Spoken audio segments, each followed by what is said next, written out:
The stars looked like tiny dots from the bridge of the massive ship. Admiral Tejo stood tall, his 6 eyes scanning the large screens that showed the blue planet getting closer. His gray skin shimmered under the soft lights of the command center. "Admiral, we will reach Earth orbit in 30 minutes, said Officer Do-Yun, his fingers moving quickly over the control panel. Tejo nodded. Another world to add to the Illurian collective. Another species to bring under their control. The Illurians had done this hundreds of times over thousands of years. They were the masters of the Andromeda galaxy, and now they were expanding into the Milky Way. "Tell me about this planet again," Tejo ordered, his deep voice echoing in the quiet room. Science Officer Yunji stepped forward. Unlike the other Illurians whose skin was gray, hers had a slight blue glow that pulsed with her emotions. Right. Now it pulsed with excitement. "The planet is called Earth. It has one large moon and is the third planet from its sun," she explained, using simple words as she always did with Tejo. "It is covered mostly in water. The land has many different climates from very hot to very cold." "And the people?" Tejo asked, though he didn't really care. People were people no matter what planet they came from. They all reacted the same way when they saw the power of the Illurian collective. "They call themselves humans," Yunji continued. "They stand on 2 legs and have 2 arms. They have hair on their heads and their skin comes in different colors. They breathe oxygen and drink water like we do." "Boring," said Tejo with a wave of his hand. "What about their weapons? Their technology?" Yunji's skin glowed brighter, showing her interest. "That's where things get strange, Admiral. Their technology is kind of uneven." "What do you mean uneven?" asked Tejo, now paying more attention. Yunji pulled up images on the main screen. "They have only been to their moon a few times. Their space vehicles are primitive, but their computer systems are surprisingly advanced. They have split the atom and have nuclear weapons, but they still burn ancient plant matter for most of their energy." "Do they have a unified government?" asked Tejo. "No, Admiral. They are divided into about 200 separate territories. They call countries. These countries often fight with each other." Tejo laughed. This would be even easier than he thought. "Divided people are weak people. They won't be able to stand against us." He turned to look at the planet growing larger on the screen. It was beautiful, he had to admit. Blue oceans, white clouds, green and brown land. Soon it would belong to the Illurian collective, just like all the others. "Prepare the first contact team," Tejo ordered. "Ambassador Jinwoo will lead. I want to show these humans our power right away." "No. Waiting, no long talks. Show them what we can do and they will join us without a fight." "Yes, Admiral," said Officer Do-Yun, sending the orders at once. In the preparation room, Ambassador Jinwoo was getting ready for his mission. He was younger than Tejo, but still had hundreds of years of experience dealing with new species. He had overseen 37 successful integrations into the collective. Earth would be his 38th. "Ambassador, the Admiral wants a display of power right away," said his assistant Hansol, reading the message that had just arrived. Jinwoo frowned. "Again? Tejo always wants to scare them first. Sometimes I think we could try being friendly." Hansol shrugged. "Orders are orders. What power display will you use this time?" Jinwoo thought for a moment. "These humans depend on their sun, yes?" "Yes, Ambassador. It powers their plants, which feed their animals, which they eat. It also helps make their weather patterns. Then we will dim their sun," Jinwoo decided, "just for a few minutes. Enough to show them we control even the stars, but not enough to harm their planet." Hansol looked worried. "Is that safe? The gravity technology is still new. We've done it before on other worlds," Jinwoo said. "It works well as a demonstration. The species always submit after they see we can control their sun." On the planet below, humans went about their daily lives completely unaware that visitors from another galaxy were about to change everything they knew about their place in the universe. In New York City, the United Nations was having a regular meeting. Representatives from countries around the world were discussing trade agreements, climate change, and regional conflicts. boring, normal topics. Secretary General Minji was just about to call for a lunch break when the air in the center of the room began to shimmer and bend. People gasped and pointed. Security guards rushed forward, guns drawn. But there was nothing to shoot at, just air that moved like water. And then they appeared. 3 tall figures, nearly 8 feet in height, with gray skin that seemed almost see-through. Each had 6 eyes arranged in a circle on their faces, no visible nose and a small mouth. They wore simple black suits that seemed to absorb the light around them. The room erupted in chaos. People screamed and ran for the exits. The security guards fired their weapons, but the bullets stopped in midair, just inches from the visitors, and fell to the floor. "Silence!" boomed a voice that seemed to come from everywhere at once. The sound was so powerful that everyone froze. The tallest of the visitors stepped forward. "I am Jin Wu, ambassador of the Illurian Collective. We have come to offer you membership in our galactic community." No one spoke. No one even breathed. Jin Wu continued, his voice now at a normal level. "We have been watching your world for some time. We know of your wars, your pollution, your struggles. The collective can help you solve these problems. We can give you technology beyond your dreams. We can cure your diseases. We can bring peace to your planet." Secretary General Minji finally found her voice. "And what do you want in return?" she asked, her voice shaking only slightly. Jinwoo smiled, but it wasn't a friendly smile. "Only your complete loyalty to the collective. Your resources will be ours to use as we see fit. Your people will work for the greater good of all species under our protection." Angry murmurs filled the room. Jinwoo held up a hand and everyone fell silent again as if by magic. "Before you answer, let me show you something," Jinwoo said. "Look outside." Everyone turned to the large windows of the United Nations building. It was a bright sunny day in New York. Or it had been. As they watched, the sunlight began to fade. Not like when a cloud passes over, but as if someone was turning down the brightness of the sun itself. Within seconds, the sky darkened to twilight. Then to night. Stars became visible over the city that never sleeps. Panic filled the streets. Car accidents happened as traffic lights failed. People screamed and prayed, thinking the world was ending. In the UN chamber, Jinwoo spoke again. "This is but a small demonstration of our power. We control gravity itself. We can extinguish your sun forever if we choose, or we can give you the stars." 5 long minutes passed in the unnatural night. Then, slowly, the sun began to brighten again. In another minute, it was back to normal, as if nothing had happened. Jinwoo looked at the shocked and frightened faces around him. "We will return tomorrow for your answer. Choose wisely." With that, the 3 visitors shimmered and vanished, leaving behind a room full of the most powerful humans on Earth, who suddenly felt very, very small. Back on the ship, Jinwoo reported to Admiral Taeho. "It is done," he said. "They are suitably impressed and frightened." Taeho nodded with satisfaction. "Good. They will submit like all the others." But Science Officer Yoonji, who had been monitoring Earth's communications, looked troubled. "Admiral," she said hesitantly, "they are reacting differently." "What do you mean?" Taeho asked. "Most species panic. These humans..." She paused. "They are already organizing, already planning. I'm detecting unusual communication patterns between their military and scientific communities." Taeho dismissed her concerns. "It doesn't matter.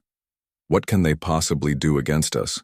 We have technology they can't even understand." As night fell, across Earth the humans indeed were not just panicking.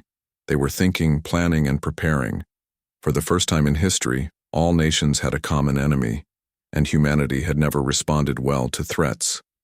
The Illurians believed they knew power. They were about to learn how wrong they were. The sun rose over a changed Earth. No one slept well after seeing their sun dim like a light bulb with a bad switch. In homes, offices, and government buildings around the world, people watched the sky with fear, wondering if the aliens would return. They did not have to wait long. At exactly noon in every major city on Earth, the air began to shimmer. The Illyrians appeared in town squares, on the steps of government buildings, and in the middle of busy streets. Traffic stopped. People froze. Some ran away screaming, while others moved closer, curious despite their fear. In Washington, D.C., Ambassador Jinwoo and 2 guards materialized on the White House lawn. President Lee stood waiting with his advisors and top generals. His face was stern, but his hands shook slightly. "Have you decided to join the collective?" Jinwoo asked without any greeting. President Lee cleared his throat. "We would like to discuss terms. Perhaps we can find a way to work together that benefits both our peoples." Jinwoo laughed, a strange sound like wind chimes in a storm. "You misunderstand. This is not a negotiation. You will join us, or you will suffer." One of the president's generals stepped forward. "Your display yesterday was impressive, but we will not be bullied. Earth has defenses." "Defenses?" Jinwoo's 6 eyes blinked in a wave. "Let me show you how useless your defenses are." He raised a small device. "This will help you understand your situation better." Around the world at the same moment, every electronic device turned on by itself. TVs, phones, computers, radios, all showed the same image. The Illyrian ship in orbit around Earth. It was massive, at least the size of a small city. Jinwoo's voice came through every speaker. "People of Earth, your leaders need to understand their position. Watch closely." On all screens, the view shifted to show a small island in the Pacific Ocean. "This island is uninhabited," Jinwoo said. "We have scanned it thoroughly. No humans live there." A beam of light shot from the ship. Where it touched the island, the ground began to change. Trees fell. Rocks melted. In less than a minute, the entire island was flat and smooth, like glass. "That was set to 5% power," Jinwoo said. "Imagine what would happen to your cities at full power." The screens went dark. Jinwoo looked at President Lee. "Now, let us talk about your integration into the collective." Inside a secret military base under the Rocky Mountains, Dr. Subin worked frantically. She had not slept since the aliens first appeared. Her eyes were red, her short black hair messy, but her mind was clear and focused. "Play that footage again," she told her assistant Junseo. "Slow it down at the moment the beam hits the island." Junseo did as she asked. They watched for the 10th time as the Illyrian weapon turned an island to glass. "There." Subin pointed at the screen. "Do you see it?" The air around the beam bends. "It's affecting gravity, not just shooting energy." Junseo nodded, excitement in his tired eyes. "You're right. It's the same technology they use to dim the sun. They control gravity," Subin said. "That's their big advantage, if we can understand how they do it." Her phone rang. It was Captain Ji-hoon from the international military coalition that had formed overnight. "Dr. Subin, our leaders are meeting." "With the aliens right now," Ji-hoon said, his voice tense. "They want our answer by tomorrow morning. What progress have you made?" "We've identified their main technology," she answered. "They manipulate gravity somehow, but we need more data. We need to scan their ship up close." "Impossible," Ji-hoon said. "We can't get near it without them knowing." Subin thought for a moment. "What if they bring their technology to us? The ambassador carries a control device. If we could scan it while he's using it." "I'll see what I can do," Ji-hoon promised. "But be ready. We might only get one chance." In New York, the United Nations building had become the main meeting place between Earth's leaders and the Illyrians. Ambassador Jinwoo sat at the head of the table in the Security Council chamber. His skin seemed to glow under the bright lights. "The terms are simple," he said. "Earth will provide resources, minerals, water, and workers. In return, the collective will give you some of our lesser technologies, medical advances, better food production, enough to make your lives comfortable while you serve us." Secretary General Minji frowned. "And if we refuse?" "Then we take what we want anyway," Jinwoo said calmly. "But with much suffering for your people." Outside the room, Captain Ji-hoon received Subin's message. He needed to get scanning equipment close to Jinwoo. He looked at the small device in his hand. It looked like a normal phone, but it was much more. Ji-hoon nodded to his team. It was time. Inside, the meeting continued. "We need time to consider," Minji said. "You have until tomorrow morning," Jinwoo replied. Then, a loud bang interrupted him as the doors flew open. Security guards ran in, shouting about a bomb threat. Everyone jumped up in confusion. In the chaos, Ji-hoon bumped into Jinwoo, apologized quickly, and moved away. The phone in his pocket was now scanning everything about the alien. The guards found no bomb. Jinwoo looked annoyed. "This meeting is over," he said. "Remember tomorrow morning. Your answer better be yes." He shimmered and disappeared. Ji-hoon touched his real phone. "Package delivered," he said quietly. "Data is streaming to your lab, now." In the Rocky Mountain lab, Subin watched as information filled her screens. Energy readings, molecular structures, quantum states, everything about Jinwoo and his devices. "This is amazing," she breathed. "Look at how his cells interact with gravity fields. It's like they dance with the force instead of just being pulled by it." Junseo pointed to another screen. "The control device is even more interesting. It's creating tiny wormholes. That's how they manipulate gravity from a distance." Subin's eyes widened. "If we could reverse engineer this, we'd need more computing power than exists on Earth," Junseo said. Subin smiled for the first time in days. "Then we'll have to get creative, won't we?" She picked up her phone and called CEO Hyun-ki, who owned the world's largest computer company. "Hyun-ki, I need every server you have, and I need them now." Admiral Tae-ho watched Earth from the bridge of his ship. The humans were scurrying around like insects, just as he expected. Soon they would submit just like all the others. "Admiral," Officer Do-yeon called, "we're detecting unusual energy patterns from the planet." "What kind of patterns?" Tae-ho asked, not very interested. "It looks like scanning beams, but that's impossible. Their technology isn't advanced enough for that." Tae-ho frowned. "Where are they coming from?" "Multiple locations. They seem to be scanning our ship." Now Tae-ho was concerned. "Have Ambassador Jinwoo return to the ship immediately. I want to know what those humans are doing." When Jinwoo arrived at the bridge, he looked worried. Something strange happened at the meeting, he told Tae-ho. "A security incident, it seemed planned." "Did they scan you?" Tae-ho demanded. Jinwoo's eyes widened. I don't know. How could they? They don't have that technology." "Apparently they do," Tae-ho growled. "We need to speed up this process. Tomorrow you will give them 1 hour to decide, not until morning, and take a full security team with you. Around the world, humans work together like never before. Old enemies shared secrets. Scientists in different countries sent data back and forth. Every computer, from huge government systems to home laptops, was linked to process the information from the scans. In her lab, Subin hadn't slept in 36 hours, but she didn't feel tired. She felt alive with purpose. "We've mapped their gravity. Technology," she told the Emergency World Council over video. "And we've found something interesting. Their physiology has a weakness. Their cells can't handle certain types of radiation, the kind our nuclear power plants produce as waste." "Are you suggesting we use nuclear waste as a weapon?" President Lee asked, looking troubled. "No," Subin said. "I'm suggesting we use the knowledge to create a defense, a shield they can't penetrate, and maybe, just maybe, a way to show them that humans aren't as weak as they think."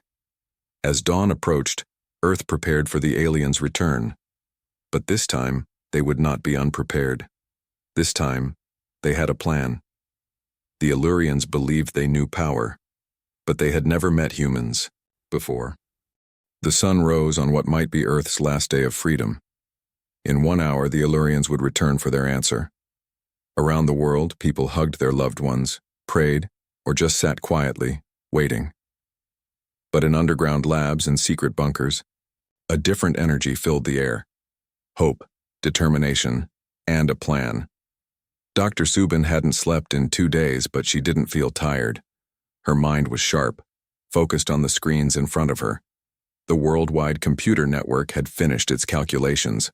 "It works in the simulation," she told Captain Ji-hoon, who stood beside her. "The radiation shield will block their gravity beams, at least for a while." Ji-hoon nodded. "And the other device?"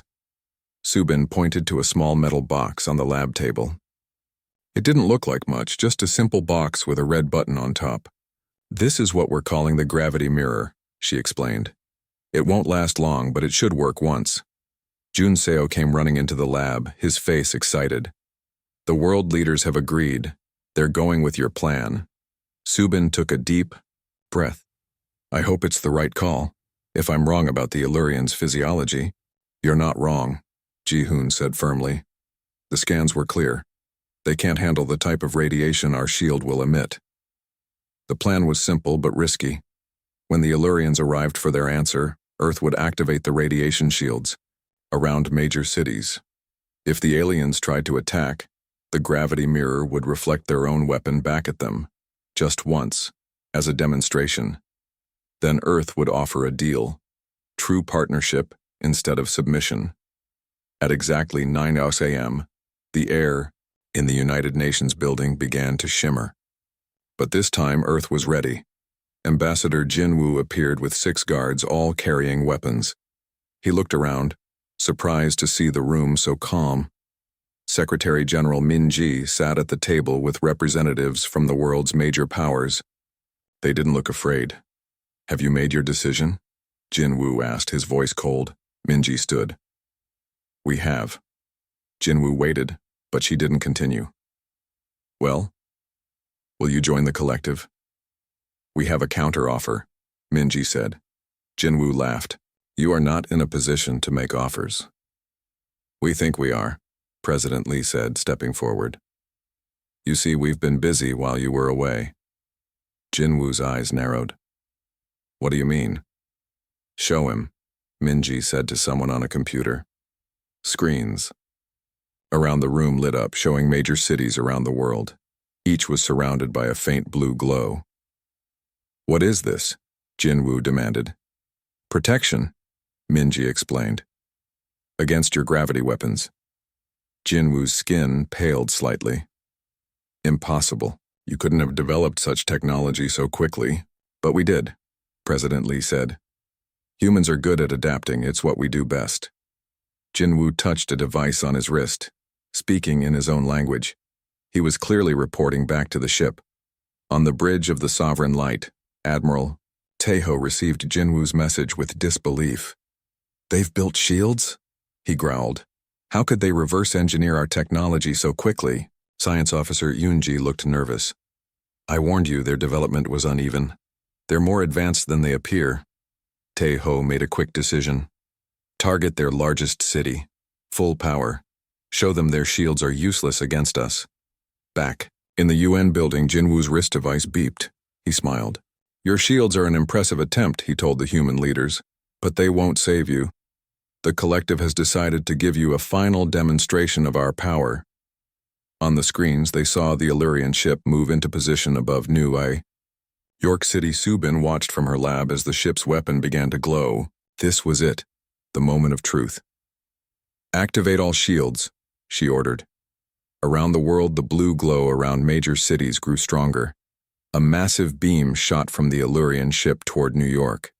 When it hit the shield, the beam spread out like water hitting a wall. The shield held, but it began to flicker.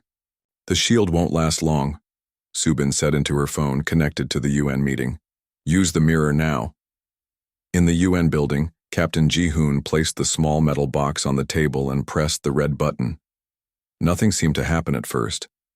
Jinwoo laughed. "Your toys won't save you." Then his wrist device began to beep wildly. Jinwoo's face changed from confidence to shock. On the screens, they could see the Illyrian beam being bent backward toward the ship itself. It wasn't a powerful reflection, just a small taste of their own weapon. On the ship, alarms blared. "We're being hit with our own gravity beam," Officer Do-yun shouted. "Impossible," Taeho roared. "Shut it down." The beam stopped. On the screens in the UN building, they could see the Illyrian ship move back away from Earth. Jinwoo stared at the humans with new eyes. "How did you do that?" We studied your technology, Minji explained, and we found ways to counter it. All, in less than 3 days, President Lee added. Jinwoo was silent for a long moment. When he spoke again, his voice was different, less confident. What is your counteroffer? Minji smiled. Partnership, not submission. We share knowledge, resources, and exploration. We join your collective as equals, not as servants. The collective doesn't have equals, Jinwoo said, but he sounded uncertain. Then we'll be the first, President Lee said. Because if you force us to fight, we will, and we learn very, very quickly. Jinwoo touched his wrist device again, speaking rapidly in his language. Admiral Tae-ho listened to Jinwoo's report with growing concern. The humans had not only created shields, but had found a way to reflect the collective's own weapons back at them. In 3 days. It's not possible, he muttered. But it happened, Yoonji said. We all saw it. Should we destroy them now? Military Director Minho asked. We still have more powerful weapons. Yoonji shook her head. If they can learn this, much in 3 days, what will they learn in a week, a month? We should consider their offer. Tae-ho paced the bridge. In 10,000 cycles of the collective's history, no species had ever developed countermeasures to their technology so quickly. These humans were different. Tell Ambassador Jinwoo to continue negotiations, he finally decided. I need to consult with the High Council. Back on Earth, Jinwoo received his new orders. The collective is willing to discuss your proposal, he told the human leaders. But we need proof that you will be valuable partners, not threats. We can start by explaining how we created the shield and the gravity mirror, Subin suggested over the video link. As a show of good faith, Jinwoo looked surprised. You would share your technology with us? That's what partners do, Minji said. We share. For the first time, Jinwoo seemed truly interested, not just dismissive of humans. How did you develop these devices so quickly? He asked. Subin explained. We used every computer on the planet working together. Millions of people shared their computing power. We called it the Unity Network. Millions working together? Jinwoo seemed amazed. Voluntarily? That's how humans solve big problems, President Lee said. We compete with each other most of the time, but when we face a common challenge, we unite. Jinwoo studied the humans closely. I will report this to the collective. Perhaps. There is something unique about your species after all. As Jinwoo shimmered and disappeared, returning to his ship, the humans in the room looked at each other. No one spoke for a moment. Then cheers erupted. Tears flowed. People hugged each other. It wasn't a victory yet, but it was hope. In her lab, Subin finally allowed herself to sit down. Her legs felt weak with relief and exhaustion. We did it, Junseo said, his voice filled with wonder. We actually did it. Subin smiled. This is just the beginning. Now, the real work starts. As night fell across Earth, people celebrated in the streets. They had stood up to an advanced alien race and earned respect. They had shown that humans were not to be underestimated. In space, the Allurian ship maintained its orbit, but it no longer seemed as threatening. Now it was just waiting, watching, learning. The Allurians had believed they knew power. Today, humans had taught them something new. 1 week had passed since the humans had shown they could defend against the Allurian weapons. The massive alien ship still hung in the sky, but now smaller ships came and went between it and Earth. Not as invaders, but as visitors. In Geneva, Switzerland, a special meeting place had been set up. Here, humans and Allurians could talk face to face. Dr. Subin walked into the large room feeling both excited and nervous. This was her first time meeting the aliens in person. Ambassador Jinwoo was already there along with Science Officer Yoonji. Their gray skin looked even stranger up close. Subin could almost see through it in places, like looking at jellyfish. Dr. Subin, Jinwoo said, nodding his head slightly. It is good to finally meet the human who created the shield and mirror technologies. I didn't do it alone, Subin said. Thousands of scientists worked together and millions of people shared their computers to help us. Yunji stepped forward, her skin glowing with blue light. That is what fascinates us most. Your ability to work together so quickly across your entire planet. The three of them sat at a round table. On it was a simple metal platform, the same one Subin had built for the gravity mirror. We have studied your devices, Yunji said. They are remarkable. Not because they are advanced by our standards, they are quite simple, but because you created them so quickly. Humans are good at solving problems under pressure, Subin explained. Throughout our history, we have had to adapt to survive. Jinwoo leaned forward. The High Council of the Collective has sent me with a question. They wish to know how your people could understand our gravity technology after seeing it only twice. Subin smiled. When you dimmed our sun, you gave us all the data we needed. We recorded everything, energy patterns, radiation levels, gravitational waves. Then, when you destroyed the island, we confirmed our theories. But the calculations needed to understand gravity manipulation would take years, Yunji said, confusion in her 6 eyes. Not when everyone works together, Subin said. We connected every computer on the planet, from government supercomputers to home laptops and even phones. Everyone contributed processing power. Jinwoo and Yunji looked at each other in surprise. Your people shared their personal devices? Willingly? Jinwoo asked. Yes. When they understood what was at stake, millions of people helped. Yunji's skin glowed brighter. In the collective, we would simply order people to comply. It would not be a choice. That's the difference, Subin said. Humans work best when we choose to work together. Force us, and we resist. Threaten us, and we fight back.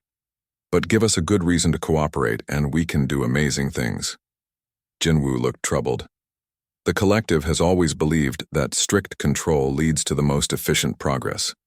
Your approach seems chaotic. It is chaotic, Subin agreed with a laugh. But chaos can lead to creativity. When millions of minds work on a problem in different ways, someone will find a solution no one else thought of. Yunji touched the metal platform on the table. Like this gravity mirror, we have never thought to reflect our own technology back at us. It is innovative. At that moment, Captain Ji-hoon entered the room with Admiral Taeho. The Admiral looked less friendly than Jinwoo and Yunji. His eyes moved around the room, studying everything. Dr. Subin, Ji-hoon said. Admiral Taeho wanted to meet you personally. Taeho stood tall, looking down at Subin. So you are the one who created the shield that stopped our weapons. Subin met his gaze without fear. As I was just telling Ambassador Jinwoo, I didn't do it alone. The Admiral has a demonstration prepared, Ji-hoon explained. Something to show both sides good faith. They all moved to a larger room with a clear view of the sky. Through the windows, they could see the Illyrian ship hanging above Earth. Watch, Taeho said, touching a device on his wrist. A beam of light shot from the ship, but instead of aiming at Earth, it spread out into a beautiful pattern of colors in the sky. It was like the northern lights, but brighter and covering the whole sky. It's beautiful, Subin said, truly amazed. This is how we terraform planets, Taeho explained. We can change atmospheres, move water, even create new land masses. Our gravity technology can destroy, yes, but it can also create and heal. This is what we offer as partners, Jinwoo added. Knowledge to help your planet, not just weapons. Subin looked at Ji-hoon, who nodded. It was time for Earth's demonstration. We have something to show you as well, Subin said. She took out a small device that looked like a remote control and pressed a button. Screens around the room lit up, showing images from space. Thousands of pieces of junk, old satellites, rocket parts, and other debris were floating around. Earth. This is our space junk, Subin explained. Leftovers from our early space exploration. It's dangerous to ships and satellites. Yes, We noticed this debris when we arrived, Yunji said. It's common for young spacefaring species. Subin pressed another button on her remote. On the screens they watched as the space junk began to move. Piece by piece, it was being pulled toward a central point. We modified your gravity technology, Subin explained. We're using it to clean up our mess. Taeho's eyes widened. You've already adapted our technology for a new purpose? Yes, Subin said. And we have other ideas too. Ways to use gravity control to prevent natural disasters, to help grow food in desert regions, to pull pollution from the air. For the first time, Taeho looked impressed. In the collective, it would take years to approve such new applications of technology. Ji-hoon smiled. That's another thing about humans. We don't wait for permission to innovate. The junk collection continued, on the screens. As they watched, the pieces were being compressed into a tight ball. What will you do with it? Yunji asked. Recycle it, Subin said. Nothing goes to waste. Jinwoo turned to Subin, his expression serious. The High Council has made a decision. They have never done this before, but they are offering Earth special status in the collective, not as servants, but as research partners. Subin looked surprised. Why the change of heart? Yunji answered, her skin glowing with excitement. Because in all our travels, we have never encountered a species that adapts as quickly as humans. You took our most advanced technology and not only defended against it, but improved upon it. In days, not years. The collective values knowledge above all else, Jinwoo added. Your approach to problem solving is different from ours. We believe we can learn from each other, Taeho nodded slowly. I did not believe it at first, but now I see it with my own eyes. Your chaos has advantages our order does not. Subin and Ji-hoon exchanged glances. This was more than they had hoped for. We will take your offer to Earth's leaders, Ji-hoon said.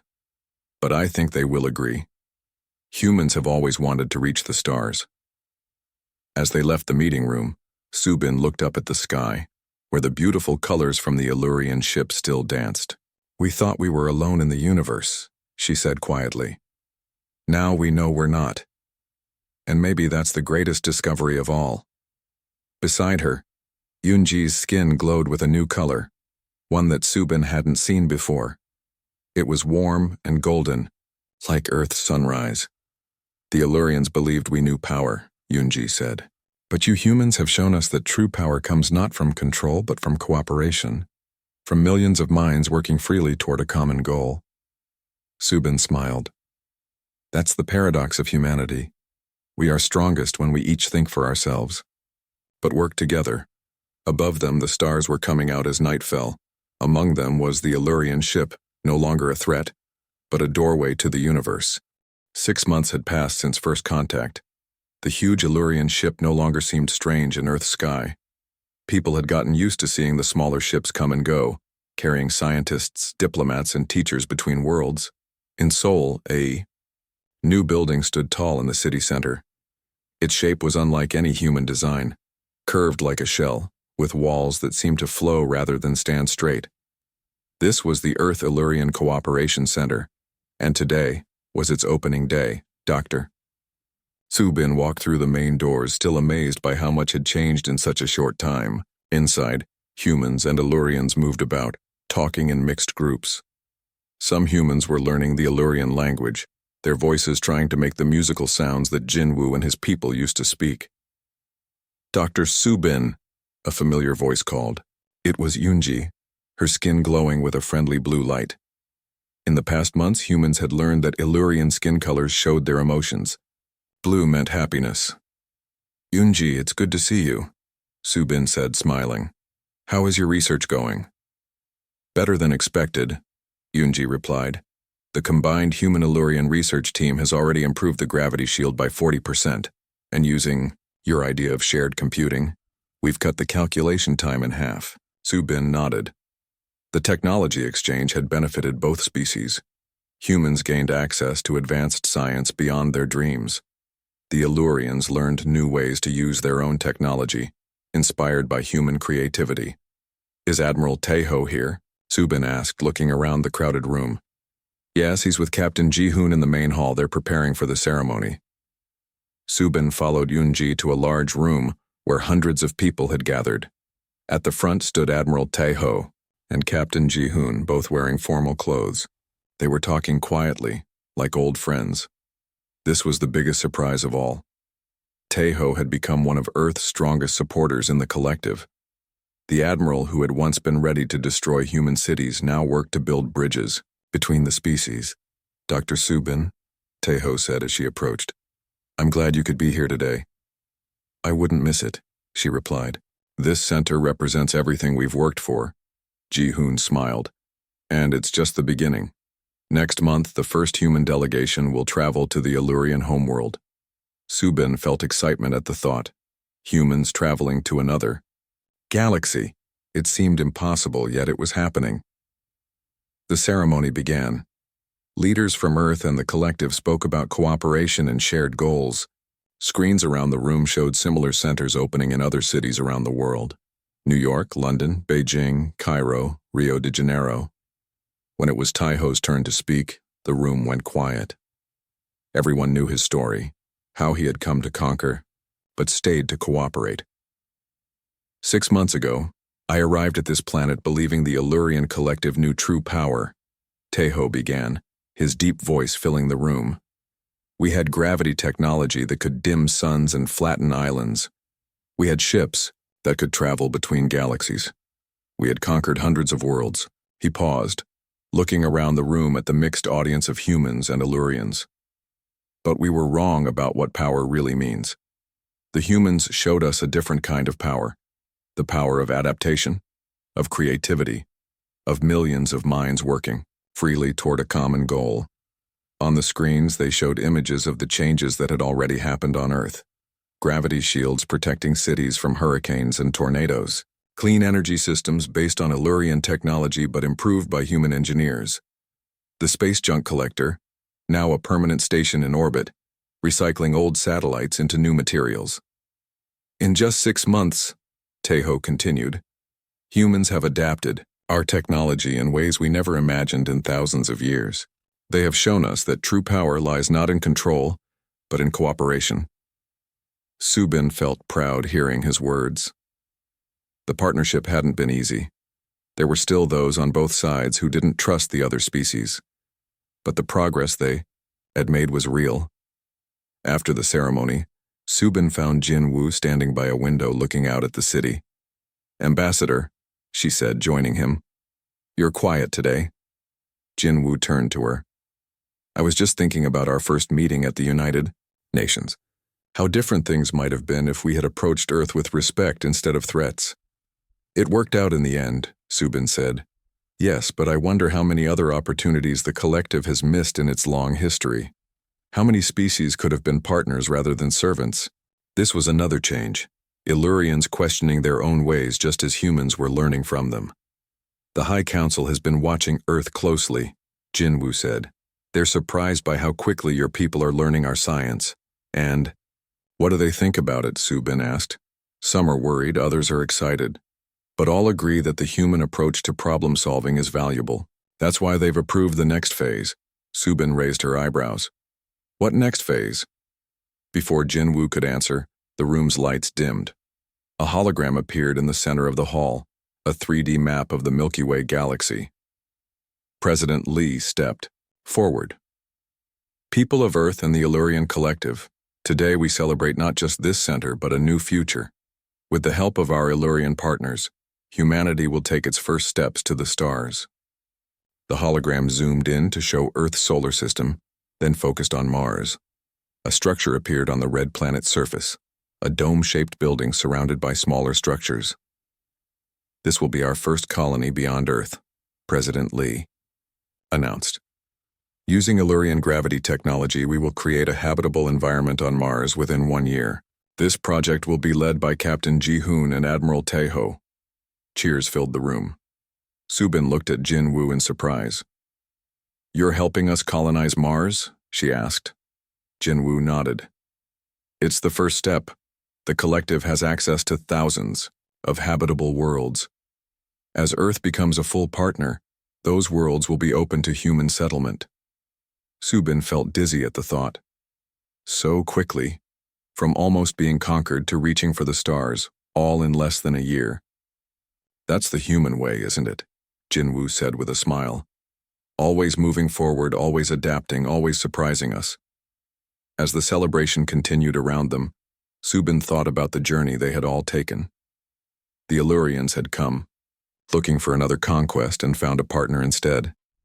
Humans had faced their greatest threat and found their greatest opportunity. Outside, night was falling. Stars appeared in the sky, no longer distant and unreachable, but future destinations for humanity's journey. What happens next? Subin asked quietly. Jinwoo looked thoughtful. The collective has existed for 10,000 cycles, mostly unchanged. But in just 6 months, contact with humans has started to change us. I think we're all about to discover what we can become together. Subin smiled. That's the most exciting discovery of all, isn't it? Not what's out there in space, but what we can become when we work together. Above them, the stars shined brightly. Among them was the Illurian ship, no longer a symbol of fear but of hope. And beyond it, countless worlds waiting to be explored by a partnership unlike any the galaxy had ever seen. The Illurians had believed. They knew power. Humanity had shown them a new understanding. And together they were just beginning to discover what was possible. End of story.